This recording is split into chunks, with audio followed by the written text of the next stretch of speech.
So welcome everybody.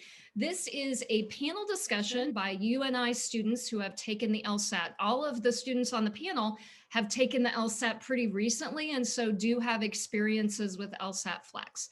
I am Professor Lisa Jepson. I am a pre-law advisor in the College of Business. I want to give a shout out to Dr. Peters. Dr. Peters, wave your hand, Dr. Peters. Dr. Peters is the pre-law advisor for social and behavioral sciences, and we have a third pre-law advisor who's in another meeting right now, Dr. Yasmin Sari. So welcome everybody. I would like to just give a brief overview of the LSAT. The LSAT comes in 3 sections. There are 3 topics: analytical reasoning, logical reasoning, and reading comprehension. Each section is 35 minutes. The format has changed. So we are in a post-COVID world. The LSAT is given remotely on LSAT Flex. I'm going to have that be a question coming up to ask students about their experiences with that. So we encourage all students who are considering taking the LSAT to go to lsac.org and read about the test, because the format of the test, we're recording this right now in January of 2021. The format of the test could change in the next few months, but for the immediate future, the LSAT is given remotely and there is one of each of those 3 sections. So I'd like to start off and ask each of our panelists to introduce yourself. If you could share your name, majors, minors, certificates, so a little bit about your academics. And then I would be curious to know your hometown. And then if you'd like to share with us when you took the LSAT. So let's start in alphabetical order and start with Haley. Hi everyone, my name is Haley Huggins and I'm a senior at UNI majoring in organizational leadership management, and then I also have minors in philosophy and ethics, and I'm originally from Muscatine, Iowa, and I took the LSAT Flex in July of 2020 and August of 2020. Emily Loomis. Hi, my name is Emily Loomis. I am also a senior here at UNI. I'm a double major in political science and religion, and then I also have a politics and law minor. My hometown is Carlisle, Iowa. That's a town like 10 minutes south of Des Moines, dinky town. There's not a lot to do there. We do have 3 Casey's though, so if you're ever itching for Casey's Pizza, that's the town to go to. And then I took the LSAT actually the same time as Haley did. I took it in July and then August. Great. Emily Newman. I am Emily Newman. I'm a 3rd year, but a senior because I'm graduating a year early. I'm majoring in political communications with a minor in Spanish, and I'm originally from Adel, Iowa, which is like half an hour west of Des Moines. I took the LSAT in June of 2020 and August of 2020. Cameron. My name is Cameron. I live outside of Davenport, Iowa, so Quad Cities. I'm getting a general music degree, but I added a minor in politics and law. It's my 3rd and final year at UNI also, and I took the LSAT in September. And Hugh, who always is at the end of any Q alphabetically because his last name begins with C. So Hugh. Yes. My name is Hugh Zier. I am a senior economics major. I have minors in both music and politics and law. I'm from Waverly, Iowa, and I took the LSAT in both July and October. All right, so I'd like to vary the order in which I ask our panelists questions, because sometimes when you go last, everyone else has given all your answers. I can appreciate that. So next question is, could you talk to us a little bit about how you prepared for the LSAT? I think people would be particularly interested in knowing what sort of materials you purchased and sort of how you use those materials. So let's go reverse alphabetical order. So Hugh. Excellent. So when I started preparing, probably in January of 2020, I started with books. At first I got a Kaplan book that was pretty general. That wasn't for me. And I also got PowerScore Bibles. They divide it into each of the test section. There's a book for each of those, and I worked through all of those. After that, I just started drilling tests and test questions using the LSAC's official online format, and I could probably talk about that more later. And then between the first time and the second time, I took a class through PowerScore that was specifically related to logical reasoning only. and then I just use the LSAC testing format to continue to drill tests. Great. Cameron, what materials did you use? I used the Power Score Bibles. I brought them with me just if anyone wants to. And it's good for weightlifting. Yes, they're thick. All three of them together is like $150, so it's not cheap, but I found them super helpful. Before I did the Bibles, I did just like a generic practice test just to see what the test looks like. Then I worked through all of these, and then after I was done with that is I stuck mostly to the free process with Khan Academy. And with that, you get to work on, it gives you specifically targeted questions that are your weaker areas, and then also drills and practice tests. So it's really helpful there. And once I finished with that, I just fit in as many full practice tests that I could find on different websites for free until it was test time. All right. And for people who might be watching this and wanting to look up Khan Academy, it's KHAN. Khan Academy has free LSAT resources. Emily Newman. Yeah, I started first with Khan Academy probably about 10 months prior to my first exam. So I really started early. But I kind of started slow with a few hours a week and then added upon there. But yeah, I started with Khan Academy first. They do have practice tests on there. So I kind of used that to get like a benchmark of where I was at. And then as I got further along, I went through the Princeton review books. And then I also purchased practice tests from the LSAT. They have like packages where I got like a package of 10, I think, that are like official LSATs that were administered in the past. So I went through those. And then between my first LSAT and my second LSAT, I also went through the Power Score Bible for specifically the reading, because that was the section I felt I needed the most work on.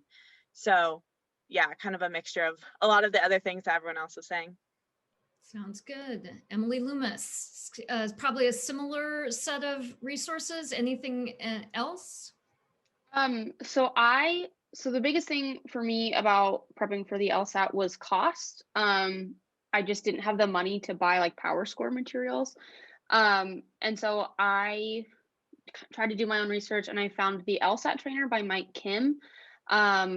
And so that whole book, I think it took me, because I started the spring semester of my junior year prepping to take it in the summer. And so the whole thing took me a couple months to get through. I would practice every day about an hour or two a day. I would go through a chapter a day. And that has every section covered in it.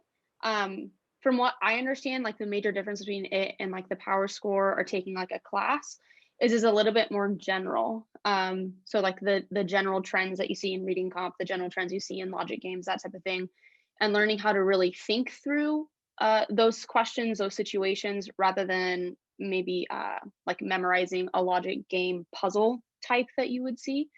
So for me, that made a little bit more sense because I'm more of a concept person. I don't really do well remembering little tiny details. So that was super helpful, gave me a really good general overview of the test and what I needed to work on. And then once I finished that, I did the Khan Academy stuff because it was free. And I think with the free version or whatever, you get like 10 free practice tests, and they are administered online, which was really cool because once I found out that I was going to be taking Flex, I wasn't completely unaware of how to like navigate what an online version of the LSAT was.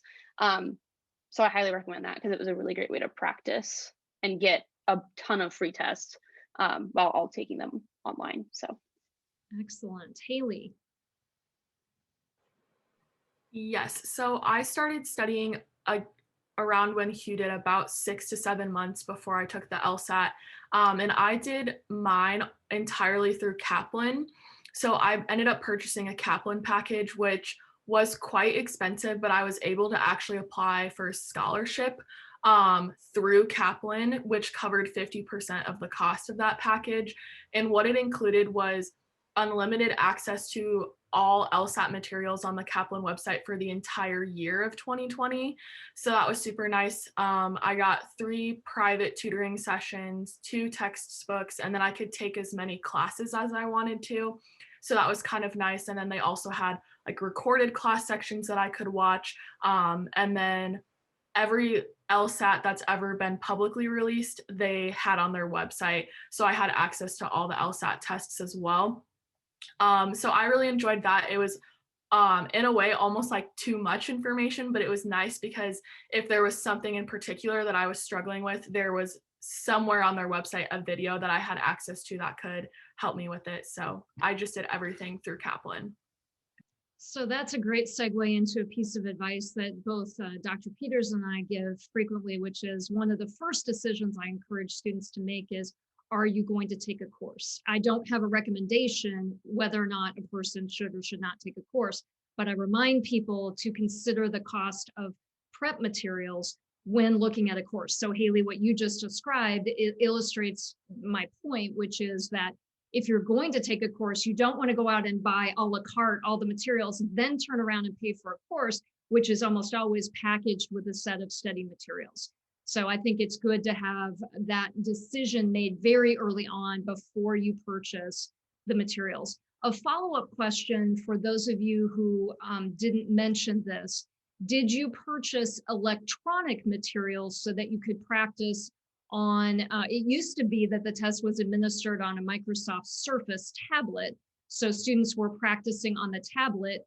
With Flex, you use your own laptop. So did anybody purchase electronic resources as a way to adapt to how to navigate through the test electronically, as distinct from it used to be a paper and pencil test?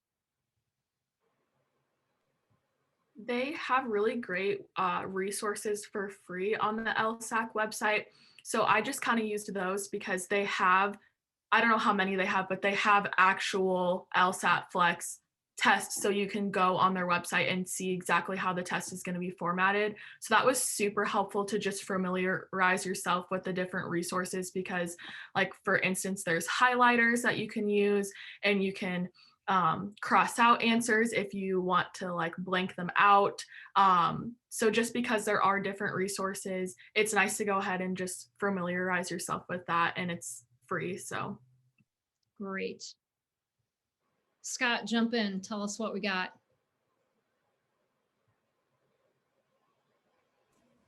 Sorry, having a hard time unmuting there. So this is the gateway to those free resources sponsored by LSAC. The Khan Academy, as Dr. Jepson mentioned, is a partnership with the LSAC.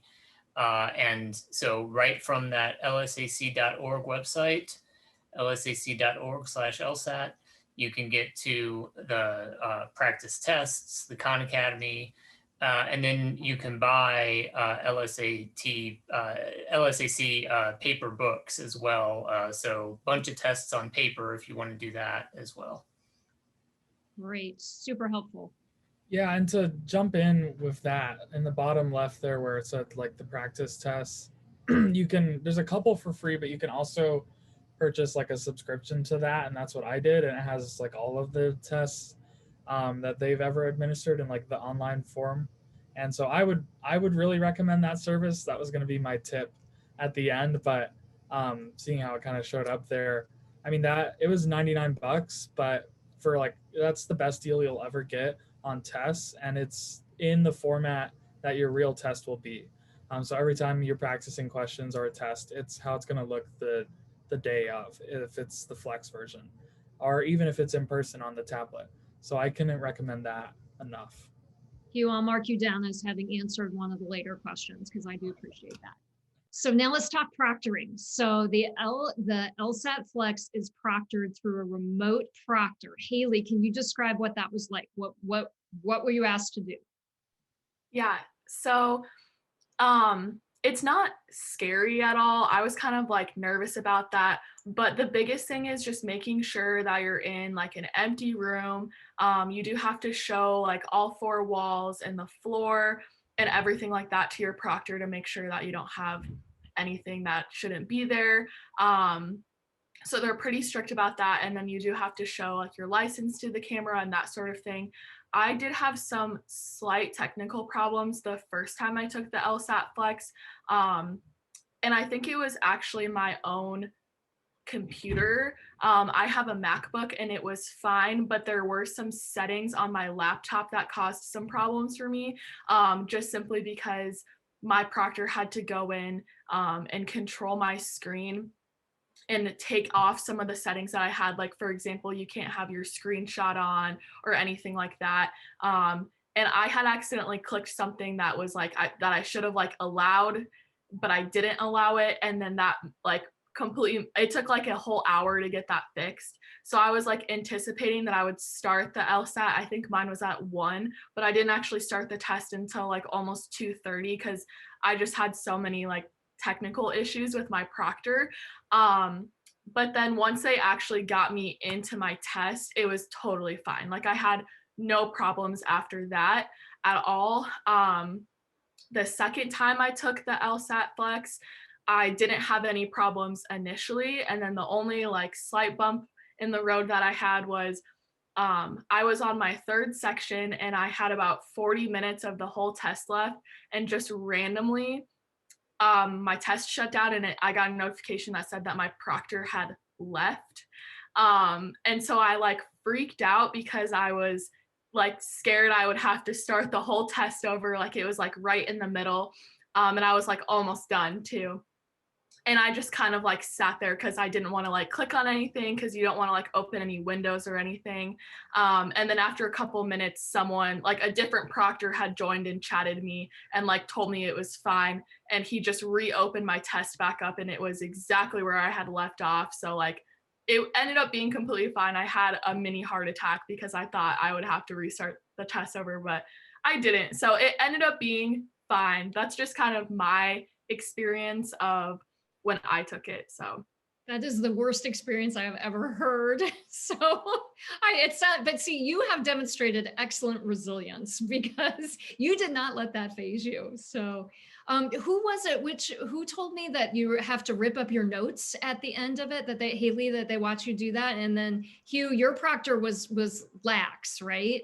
Yeah. So the first time I took it, I had a bunch of stuff out on my desk, like not, LSAT materials or anything. I wasn't trying to cheat. Also, you can't really cheat at the LSAT. But I had a bunch of stuff out, like a couple things on the wall in front of me, and he didn't care. And the second time I did it, they like made me take a bunch of like books off of my desk and like take stuff down because it was too much. And so it honestly really depends on which proctor you get. I would prepare for the most strict, and they have guidelines that you can look up about what you need to do. And another tip, I guess, just randomly thrown in there, is I think it's, if you need to clear your desk like for the day of the test, then have your desk cleared like how it needs to look on test day every time you study, because that kind of threw me off a little, like not seeing the books out of the corner of my eye. It's a small thing, but yeah. And that more strict one made me rip up my notes. The first one did not make me rip up my notes. It just really depends on the proctor you get. Haley, did you tell me that you had to show your cell phone and then put it out of your reach so that was, so is this consistent with the rest of your experiences for the others of you who've taken up the proctoring? Is it correct to say, to kind of reassure people who may be watching at a later date, is it correct to say though that once you're starting the exam, you are not cognizant of being watched, that you're just so engrossed in the test? Did anybody find the proctor disruptive? Emily? Not disruptive, but I had never taken a test via ProctorU because that's who the LSAC uses. Mm-hmm. So I will say that, I mean, they are watching the whole time. So it feels like weirdly Big Brother, but normally they don't, interact with you. But I was on the last section of my test. It happened to be reading comprehension. And I guess I had like leaned too far forward because at that time, like I'm getting tired. I'm, reading long passages of text. And so I must have been kind of like slumped, like leaning forward. And you have to keep your head like a certain height or something, like just so they can see, I think, the entirety of your face. or something along those lines. And I had gone too far forward.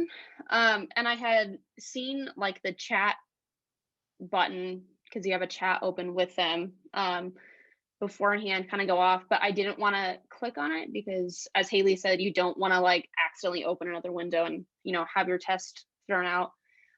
So the guy actually like spoke to me like through my speakers, and it scared me. But he just was like, you need to lean back a little bit. So that was the only problem. I didn't have a problem the second time, but just be aware that they can do that, and they will if like you're doing something that you're not supposed to do. And it is a little creepy. You've done a huge public service by sharing this information, all of you, because that is so good to know. Cameron or Emily, did you have similar experiences? Anything happen that you would want people to be aware of? Yeah.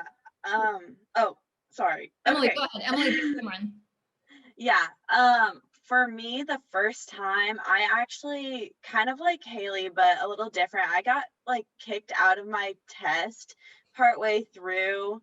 They had said that my internet connection was not strong enough. My computer said I was still connected. So I guess with that, I had to like, that my test was still saved, so I was able to go back into it, but it did kind of like freak me out the whole test. Like, is it going to happen again kind of thing?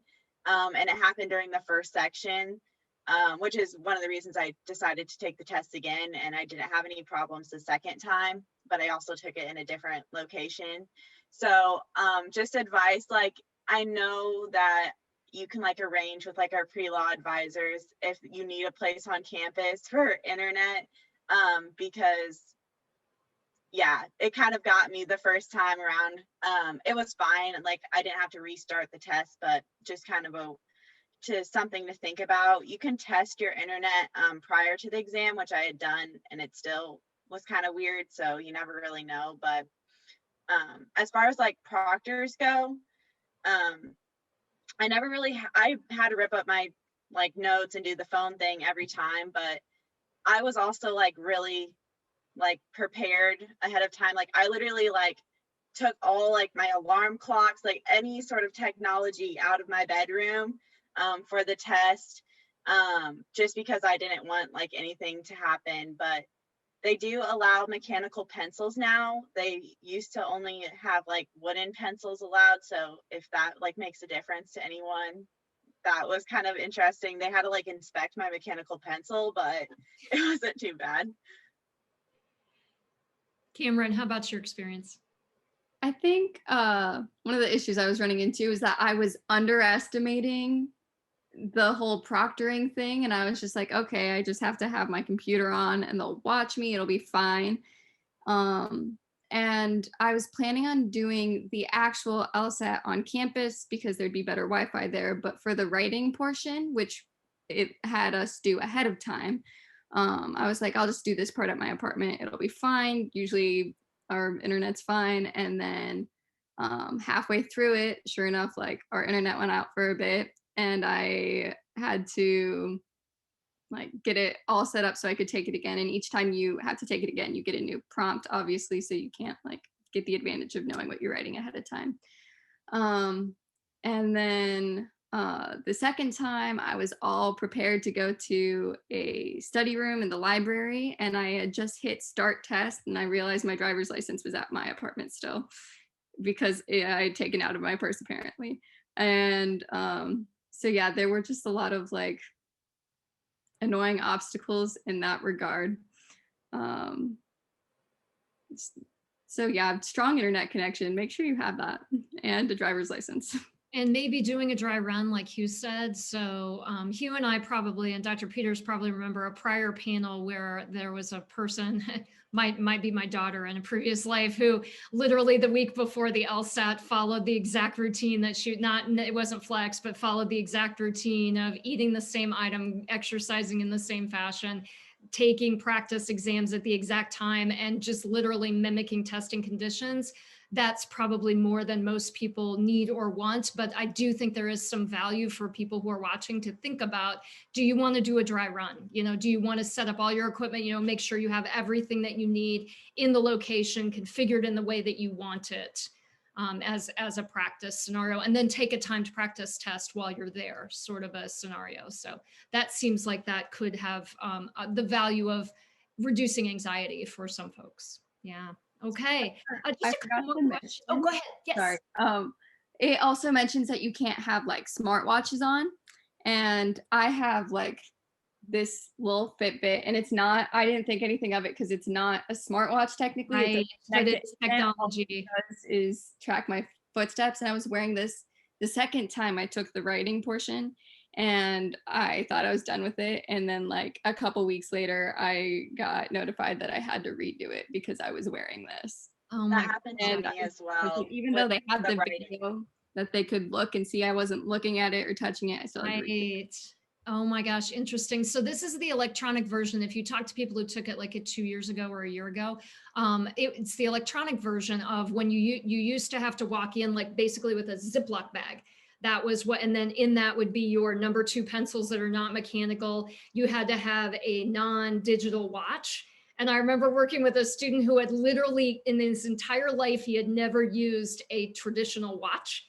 So he had to practice with a traditional watch because he had only used digital watches for his entire life, and cell phones, of course. So yes, there's always been a rather stringent list of rules to follow.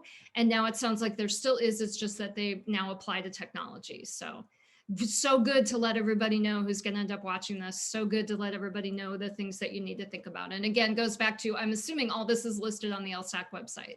So good to read about it and think about how that's going to affect what you typically have out in a study space, what you wear for a Fitbit or something like that. So all good advice, good advice. A couple of you had started to touch on how much time you spent studying. I would be curious to pursue that with the rest of you. And then also, I'm always curious to know, in what order do you study? When students talk to me, they typically say that they like to start with a general book, and then they probably move on to the Bibles if they're using that.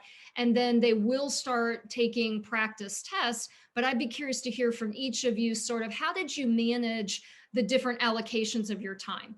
Did you start with practice tests right away? Did you wait till a certain amount of time before the LSAT? Sort of how did that go? Let's start in the middle of the alphabet this time. Emily Loomis. So I am very much a routine person. So I knew that, especially because I wasn't using like a class or something like that, I needed to get into a routine right away about how I wanted to study and my regimen for studying. So what I did is, another reason that I got the book that I did is it was separated into really manageable chunks. And so I could just, write in my planner, today I'm going to do chapter 1 and 2, 13 and 14, on down the list. And then I did my first week of studying in the book, took a practice, diagnostic test.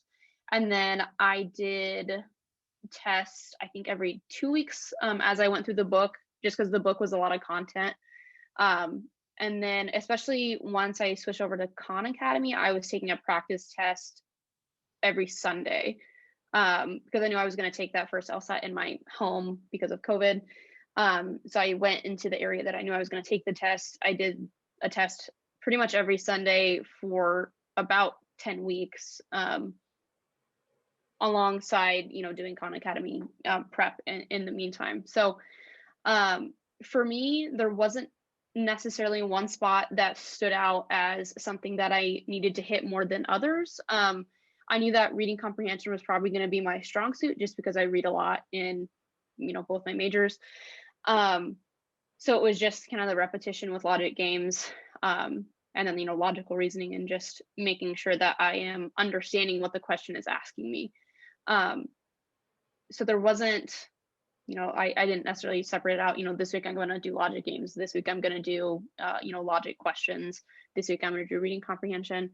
I really just tried to stick to a schedule, go through a book cover to cover, and then do practice tests pretty much every week as I got closer and closer to my LSAT date. So Great. I want to press pause just a moment in between the panelists.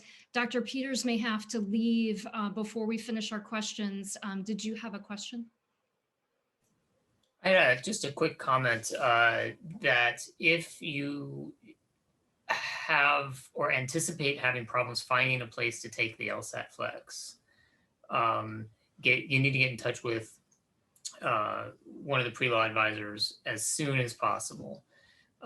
We had some issues on campus trying to find space for people to take it. As you've heard from the panelists here already, they're very stringent about what that space can look like, what can be in it, what can't be in it. And so the earlier we know that you may need a space, the longer we can have on campus to try to help you find an appropriate one. And the library is always a good place to start, but Dr. Peters and I would also know of like smaller conference rooms and places like that where you would need us to reserve the room for you, but we would always want to do whatever we could to assist you in this process. So, yep. And I apologize. I forgot to check the chat window. So I have just checked the chat window. Wanted to share the name of one of the resources called the LSAT Trainer, Trainer, and the author is Mike Kim, Kim. So that's another resource I wanted to share with people. All right. So Emily Newman, how about how you studied and when did you start taking the practice tests? Can you kind of walk us through how you approach that? Yeah, so like I mentioned before, I started with Khan Academy, which has built-in practice tests. I think it actually makes you take like a diagnostic type thing prior to even getting to the material. So I took a diagnostic like right when I started studying. I did it like kind of untimed, but just to see how well I would do with like the questions.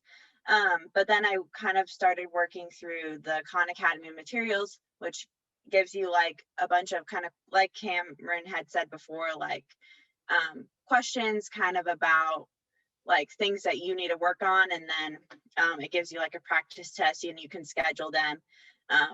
And I think at first mine were like once a month because I had started so far out. And then as I started adding the other materials, the Princeton Review book and the LSAT like test that you can buy from LSAT, like the 10 pack, whatever. Then I started scheduling them more like weekly on the weekends, which just happened to be when I had the most time. And then like a month prior to my test, so I took the first test in June, so pretty much right after classes ended in May, I forgot to mention this earlier, but I put it in the chat, I also did get a private tutor, and we met virtually online, and he provided a lot of like materials from all over, actually, just ones that he had handpicked. So like there was a few things from Kaplan and things like that. So then the test became more like, sometimes I would do like test sections pretty much every like few days. I didn't really necessarily have like a set like schedule, like I'm going to do like logical reasoning this day or something like that. It really just kind of depended on what I needed to work on at the time. So yeah, I started taking practice exams early, but I just liked to see the progress. I like tracked all that.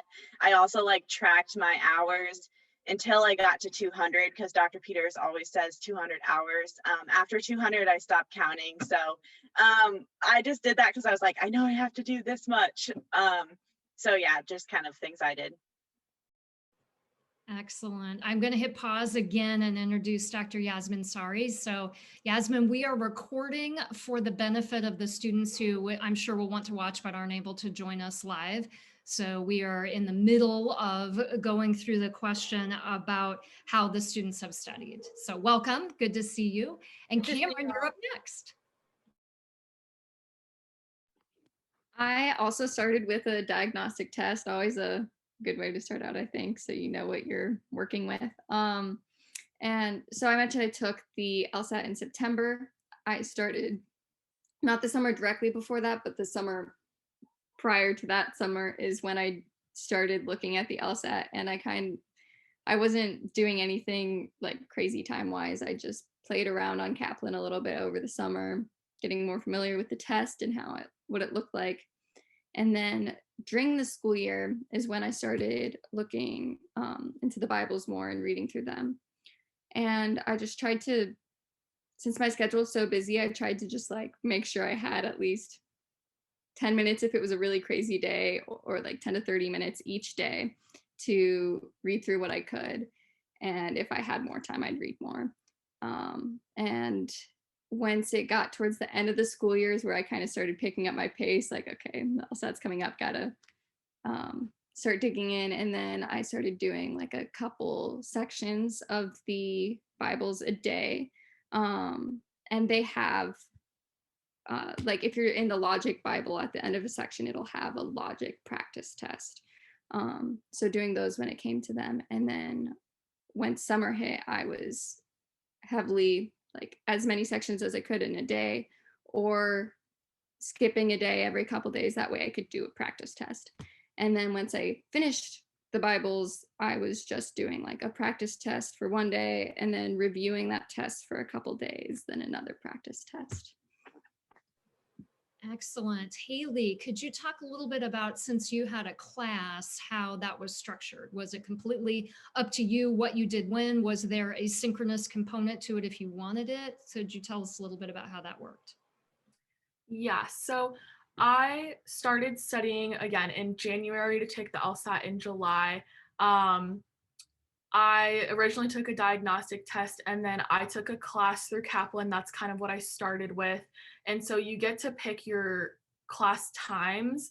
And so for me, that semester, I also only took 12 credits so that I could have some more time to study for the LSAT. And I think that's something that a lot of the pre-law advisors will recommend to you to do. And so I took a class, it was 4 hours on Sunday and 4 hours on Tuesday. So it was long and it was kind of hard to sit through at times because it was so long, but they had nice little breaks and stuff.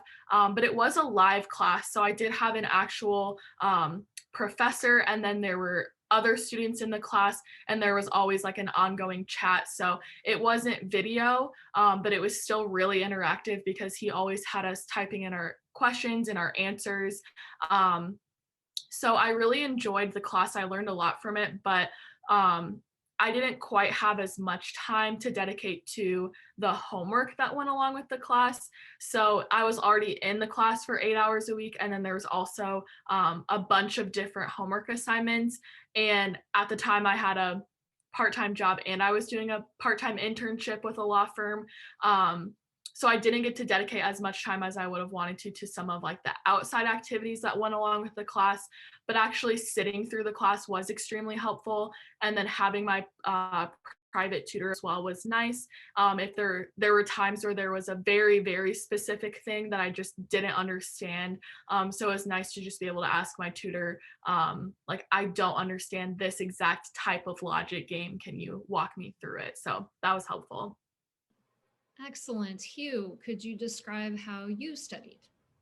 Yeah, as I sort of already mentioned, I started broadly and got more narrow, and that's kind of what I would suggest for anyone. And one like common path I've seen is, and what I ended up doing is you just start by learning how the test operates, and that's really what the Bibles are great for, just like learning the ins and outs of each section and the whole test. And then you just move to a drilling stage, and you basically just drill and adapt and learn more, go back to the Bible if you need to based on how that starts going for you. And that's what I did. After I finished the books, I started drilling sections, which is what I found probably the most valuable, is not a whole test at a time. I would just take, today I'm just going to do a logic game section and then go back and look at my answers and see what I got wrong and learn from that. That's how I learn, is just by like seeing where my mistakes were. And as far as time, I scheduled, look back, I scheduled an hour and a half time slot like every day during the week. I did an hour and a half so that by the time it was over, I probably would have studied for an hour, if that makes sense, just with like getting distracted. And it's hard during the school year, to study and stay focused when there's so much else going on. So that's, and I took the weekends off, and I, Dr. Jepson told me this, and I took it to heart, is that you really need to find a time that's like a time where your brain is going to be ready to sit down and do it.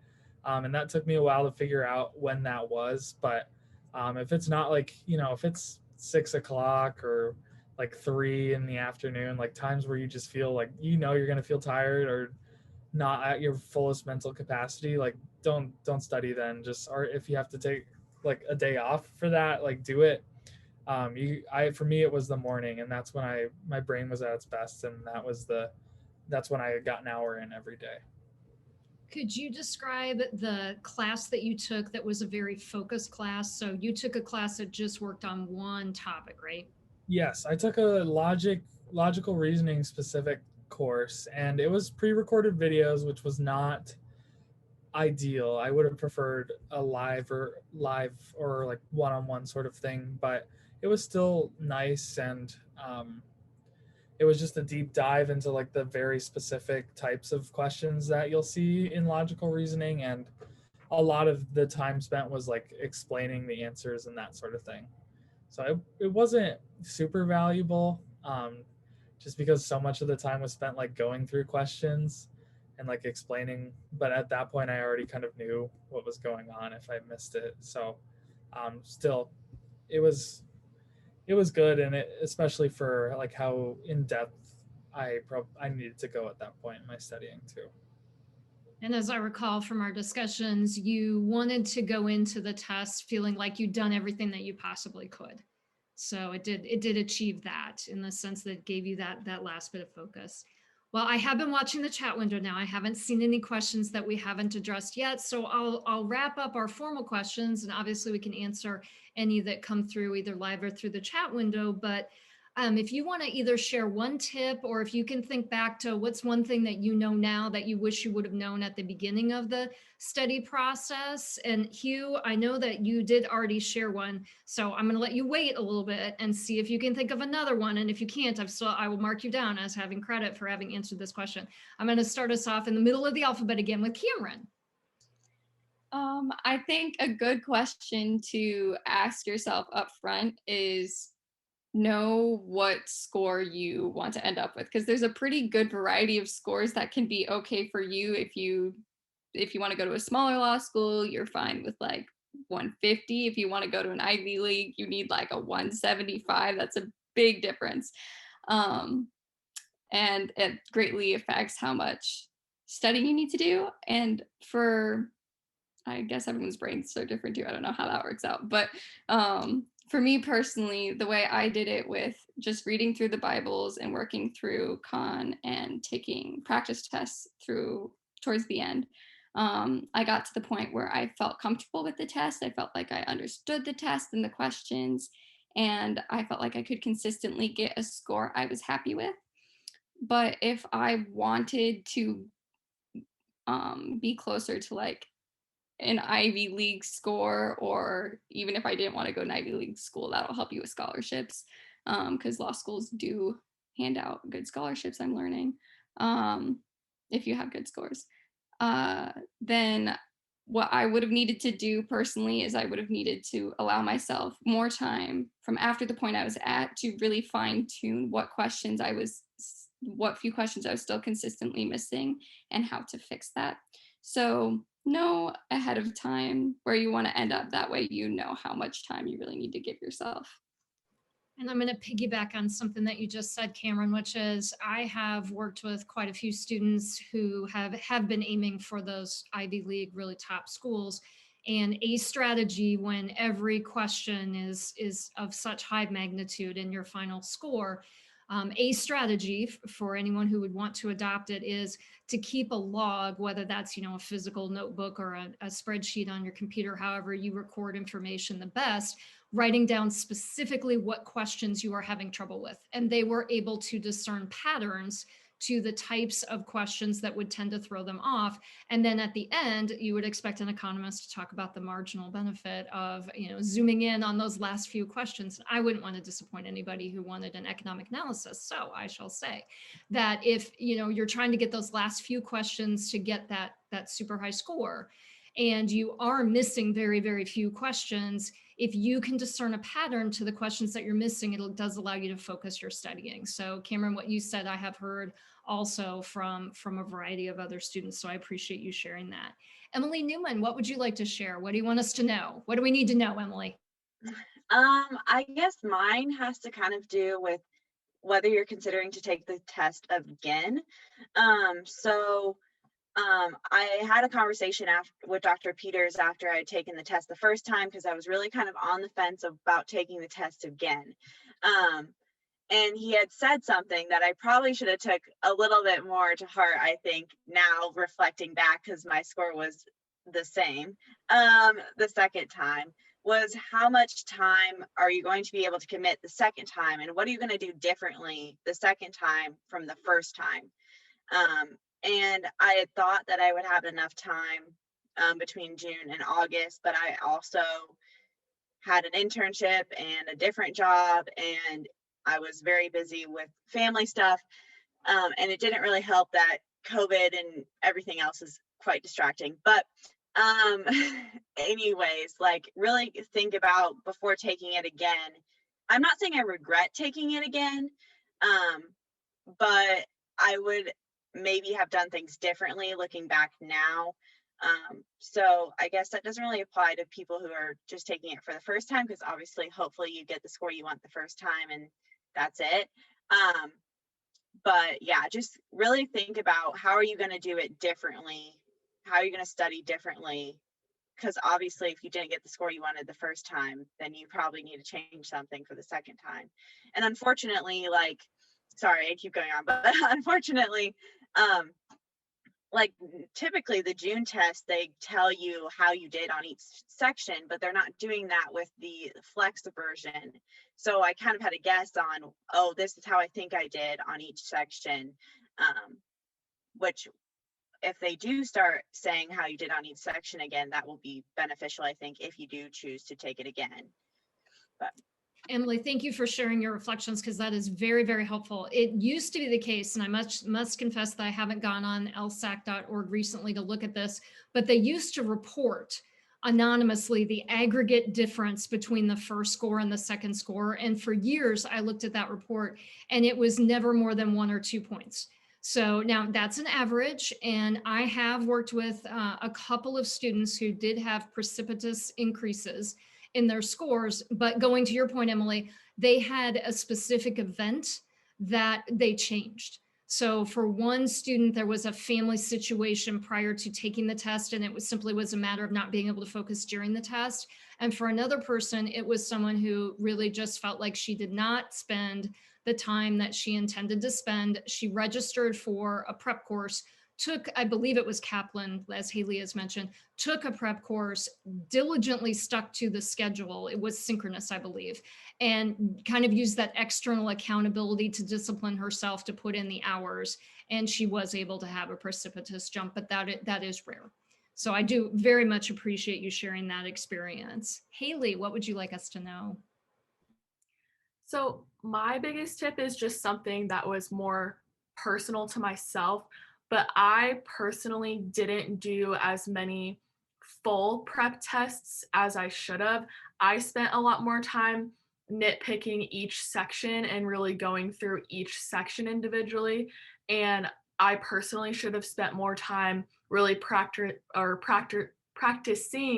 the test in its entirety. So if I could go back, that's one thing that I would have done. And then I'm not going to recommend or not recommend this, but between when I took the test in July and then I took it again 4 weeks later in August, actually it was a bit longer than that because it ended up being the first week in September. I didn't study at all between my 2 tests because at that point, after I had taken it the first time, I felt burnt out because I had studied for 7 months. And so at that point, I was kind of like, I'm just going to take it again, not burn myself out anymore, and just see how I do the second time. Again, not really recommending that, or not recommending it at the same time. That was just a personal decision that I made. I did see a slight increase with no studying, but I think that was just more of a comfortability thing. I was a little more comfortable taking the test, so that was a plus side. So again, that was just something that I chose to do. Excellent. Hugh, did you have anything? Did you come up with something that you want to add? Going for Yeah, I 2 did. tips. All right. Lay it. At risk of being cheesy with this, but make sure you're like taking care of yourself while you're going through all this prep. I got really sucked into it. It was unhealthy with how focused I was on it, and how it just kind of consumed me, and I started having like some panic attacks and stuff from just how focused I was on it, and that had never happened to me before. So um, it's a high pressure and it's like a big deal, but also if you don't get the score like that you wanted or whatever, it's everything's still going to work out in the end. If you've put in like considerable time and focus into it, you just need to take care of yourself while you're doing it, because it'll all work out, which I can say with hindsight.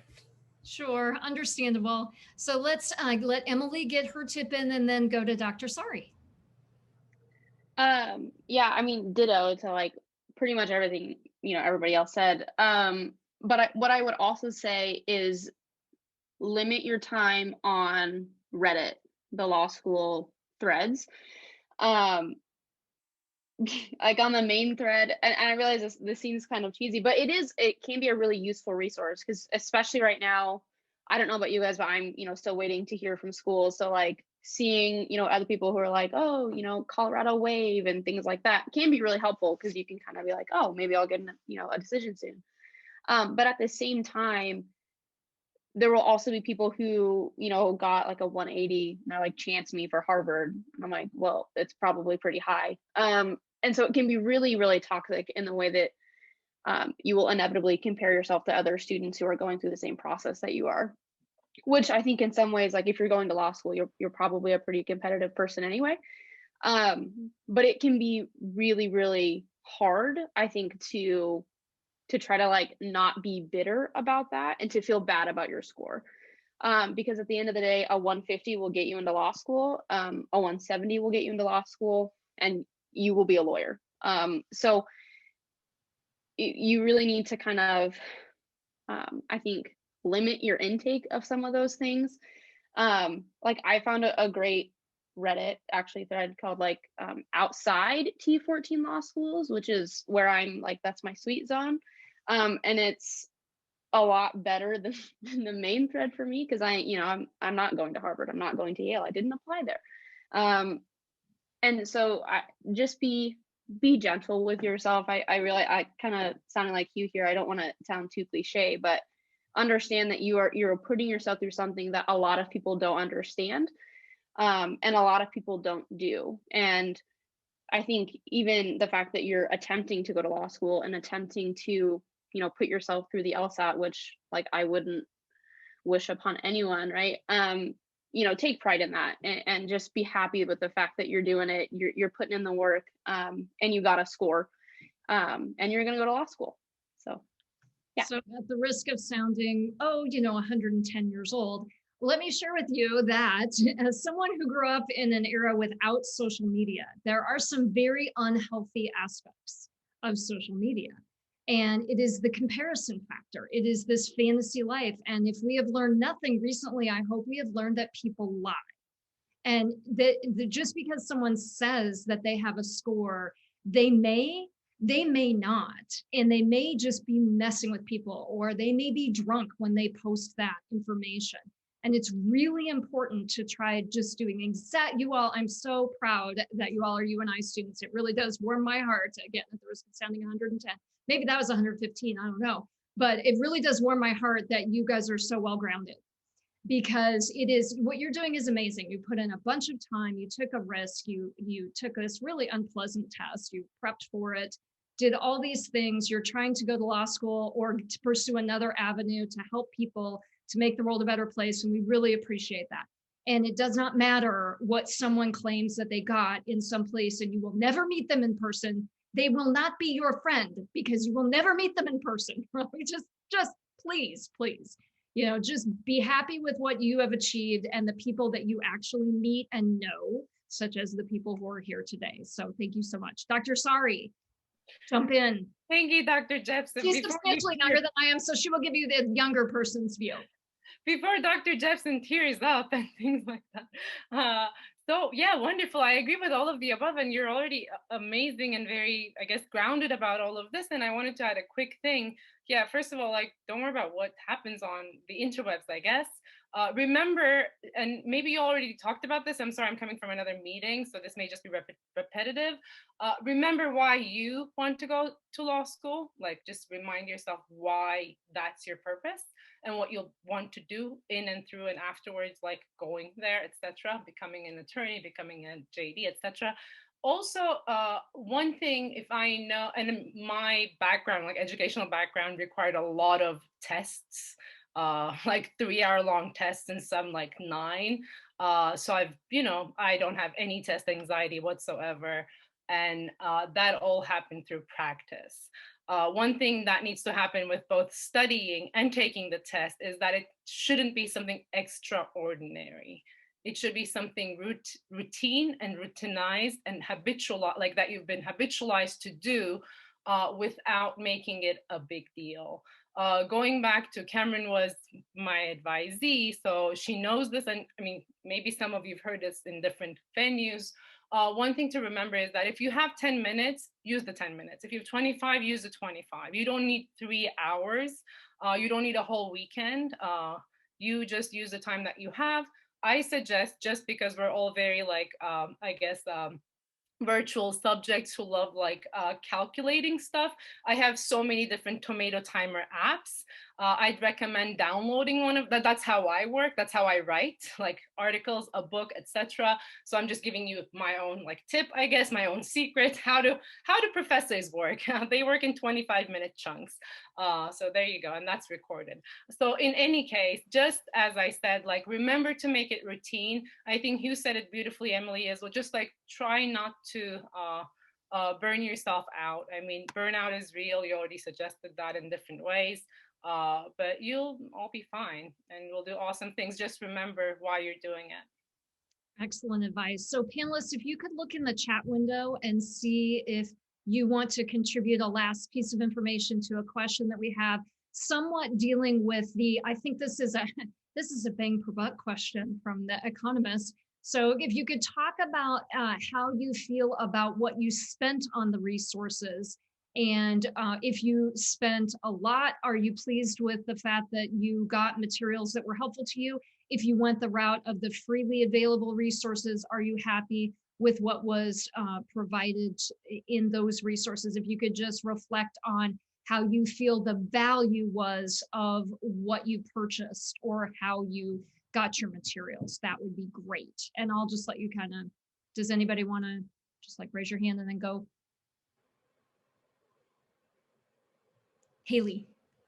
So kind of going back to what I said earlier, the route that I went was more of a pricey route, but it was very valuable just because I had the package that I got, like there's every single thing possibly available to you that you would need to score a 180 if you put in whatever amount of effort you needed. So like it's all available to you, but I would say it was worth the value. But also like when you are looking at purchasing those materials, look for those scholarships. It was honestly just something I Googled to see if they had scholarships available. I applied, it took me 5 minutes and they emailed me the next day and they were like, yep, you meet the qualifications for this. Like you get 50% off, like whatever package you choose. So just like be on the lookout for those things, even if you have to dig on the websites a little bit to find those. There are different resources that are available to kind of help with the cost. So just kind of be on the lookout for those sorts of things. Thank you. That's super helpful. Emily Newman. I'd say the only part of my thing that was particularly expensive was the tutor. I think the Princeton review book was pretty, it wasn't that bad. The LSAT test and Khan Academy obviously is free. So the tutor was more expensive, but I had it only for a short amount of time, a month prior to the test. So I think no matter what you do, really use the resources that you have, like get everything out of it, and that makes the cost more worth it. I feel like if I chose, this was not me, but if I had chosen not to like do the practice problems my tutor had assigned, or like utilize the resources he'd given me, then it probably wouldn't have been as worth it to pay for that. And I think the same thing applies for like books. If you're just going to kind of like skim through it, it's probably not worth the cost. But I think it's definitely worth it when you like actually go through it, kind of like in depth. So that's what I'd say. I'd say it's worth it as long as you put into it like what you want, you know. Great. And I'm assuming that, would you all feel comfortable? Obviously, you're being recorded, and your names are given in the email that went out only to pre-law club members. So if people wanted to reach out, if you'd be comfortable, they could reach out to you, ask you for their information, or they could certainly reach out to one of the pre-law advisors, and we could share sort of the aggregate experience that we have had with our students over the years. So did anybody have anything that they wanted to share that they did not get a chance to? Otherwise, we are a little bit past our hour time, and I want to be respectful of everyone's time. So are we good? All right. Thank you all very much. I really appreciate your time. And to those who will be watching this as it is recorded, please feel comfortable reaching out to the 3 pre-law advisors. Lisa Jepson, I advise for College of Business. Dr. Yasmin Sari advises to College of Humanities, Arts, and Sciences. And Dr. Peters, who was on at the beginning of the recording and had to leave for another meeting, advises for Social and Behavioral Sciences. We would all enjoy speaking with anyone who is interested. So thank you all very much. Appreciate your time, and we will see you soon. Bye-bye. Thank you.